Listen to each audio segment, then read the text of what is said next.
People have been saying this figure is complete trash and the Figma one is definitely better, and honestly, from what I've seen, I kinda agree. But personally, I prefer the SHF face sculpts over Figma, and she also comes with more expressions, so that's why I chose her. Plus I bought some soft goods which will definitely upgrade her. But is she really that bad? Let's find out. But first, huge thanks to JP fans for sending me this over, so make sure to use my code dragree for 20% off. And looking at the tray, it feels a bit empty, like Bandai definitely could have included some telekinesis effects, or maybe something else for its price, but you know, honestly, look-wise, she's actually pretty amazing. Like, visually she's almost 10 out of 10, and the main issue is the plastic clothing, of course. The details overall are great though, I love her face sculpts, she looks super anime accurate, and her expressions are expressive.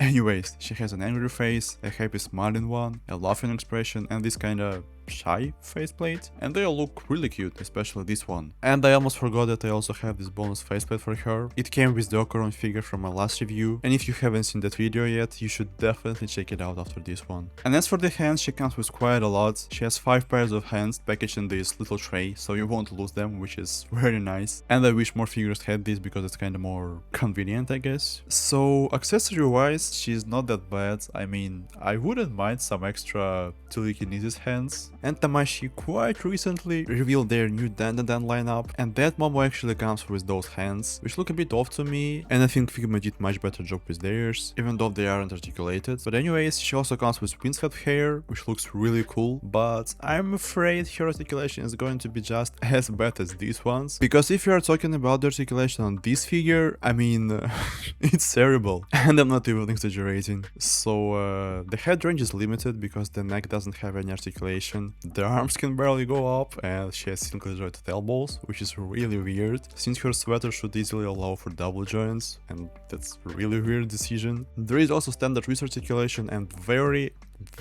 bad butterfly joints. That's ridiculous. Torso gives you a tiny bit of swivel, but no up crunch, like it's just not existent. And the legs, they can only go up this high because of this hard plastic skirt, and there are also single jointed knees and standard ankle pivot and toe articulation. And to be honest, that's such terrible articulation. And why did they do it to this DanDaDan line? I don't know, that's really sad. Anyways, it's time to fix it, so let's take Momo and head over to the kitchen.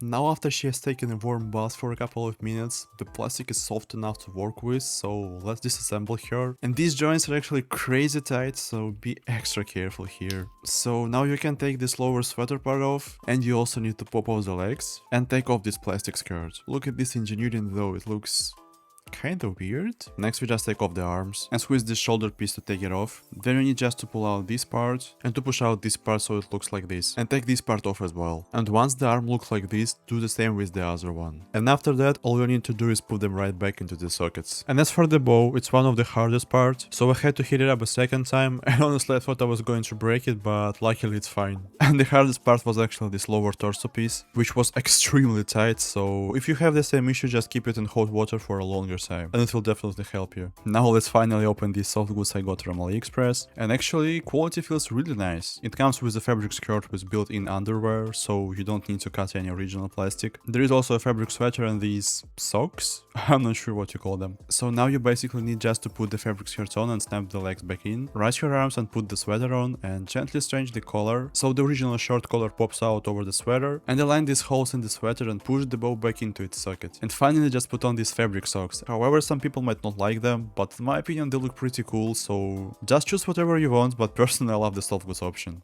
Now this part got a bit loose, and I'm not sure whether it's because of taking the plastic off or not, but I fixed mine using this joint tighten pen, and if you don't have it yet, just get one because it's really handy. And look at her now, like she's so much better, and the articulation upgrade is insane. So now we have better butterfly joints, still not the best but better, and she finally has an amazing ab crunch. And as for the legs, I mean, now she can do splits, and even better than a real tech, which is insane. And size-wise, she fits right in with the rest of the DanDaDan line, I have only Ocaron though. And she scales pretty well alongside other figures, but maybe I wish she was slightly smaller. So yeah, with soft goods and a bit of effort, a lot of effort, she actually turns into a solid figure. But is this figure worth your money? out of the box? Absolutely not. That's total slop. I would only recommend picking up SHF Momo on a discount, and only if you're going to modify her. Otherwise, just grab the Figma. It already comes with soft goods, more accessories, but less faceplates, and better articulation. But as I said, SHF has more faceplates and better expressions, in my opinion. Buying the SHF plus soft goods is still cheaper though. Alright, you can find all the links down below. Thanks for watching, I hope you enjoyed it. Let me know which Momo you like more, don't forget to subscribe, and I'll see you next time.